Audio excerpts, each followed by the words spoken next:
Whitney Houston. You won't believe what I'm about to say. I stayed quiet for 20 years, but I can't hold it in any longer. This is my voice, my truth, and I'm telling it now for me, for my children, and for everyone who ever loved my music. It's about love, betrayal, and the cost of fame. It's about a man the world only knew as my co-star, but who lived in my heart long after the cameras stopped. His name is Kevin Costner. I was 28 when we first met on the set of The Bodyguard. He was 37, calm and confident, a giant in a world I'd only just stepped into. I'd never acted before. I was scared. But there he was, the kind of man who reached out a hand and made you feel like you could breathe. He told me he believed in me. That sentence hit me harder than any line I'd ever sung. On set, the chemistry wasn't just for the screen. When the director called cut, my pulse didn't calm. I'd tell myself it was acting, but sometimes his look felt like something real, softer, deeper. The scarf scene, the way he looked up at me after picking it up, I forgot the lights, the crew, the cameras. For a moment, I wasn't Rachel Marin and Frank Farmer. I was Whitney, and my heart was betraying my head. We were both married. I was Bobby Brown's wife. He had kids. Yet, late nights, a quiet knock on my dressing room door, a whispered check-in on the phone, those moments blurred the lines. When he put his hand on my shoulder, it felt like a promise of being seen. When he whispered, "Are you okay, Whitney?" On nights I was falling apart, it was a lifeline I could not deny. The world heard, "I will always love you," and they cried, and they were right to. But every note I sang carried something private. It kept me holding on to a love I could not claim. Press photos, red carpets, smiles for the cameras the public saw only the surface. Behind it, I was drowning in choices that had no good answers. When the whispers started, Bobby saw it. He accused me, confronted me, and the trust between us cracked. Our marriage turned from a fairy tale into a battlefield. He was also battling his own demons, anger, drugs, nights that ended in violence. I loved him. I feared him. I blamed myself. And then I blamed him. The man who once made me feel young and free became the source of some of my deepest scars. I wrote his name first on a piece of paper full of hurt, because he was the person who hurt me most with both words and hands. But alongside that pain was a tenderness I never wanted anyone else to see. He followed me across cities just to hold my hand when I collapsed backstage.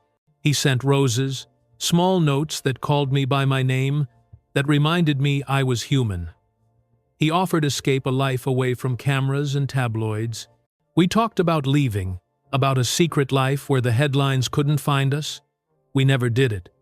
Both of us knew the cost would be too high, so we held on to stolen moments and told ourselves it was better than nothing. As I sank deeper into addiction and exhaustion, his voice was a midnight comfort.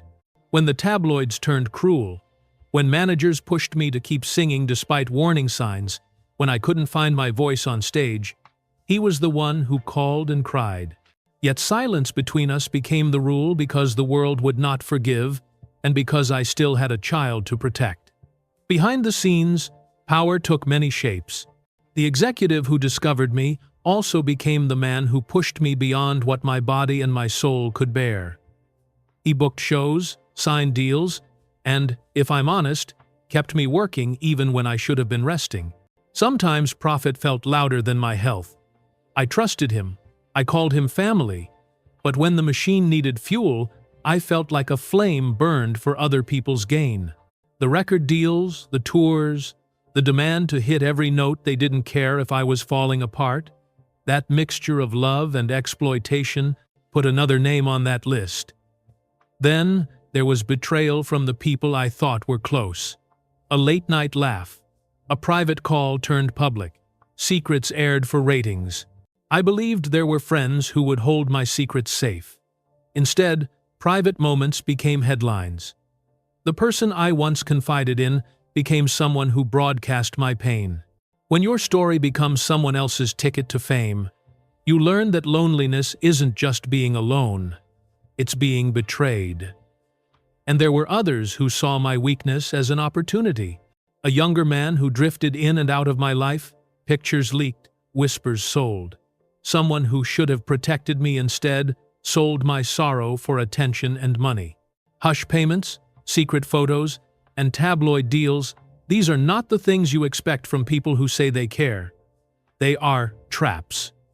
When trust turns into a transaction, you start to shrink inside.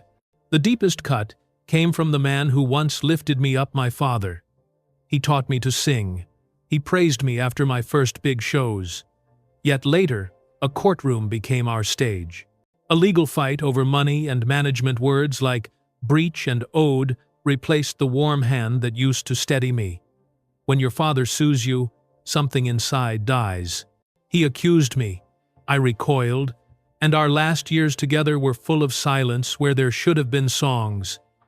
I wrote down 5 names, 5 wounds, each one chipped away at me. It wasn't just drugs that pulled me under. It was a web of broken promises, of men who loved me in ways that hurt, of people who put profit over healing. The bright lights that once lifted me also blinded those who might have helped. I tried to come back. I sang, I toured, I said I would fight. But the headlines were cruel.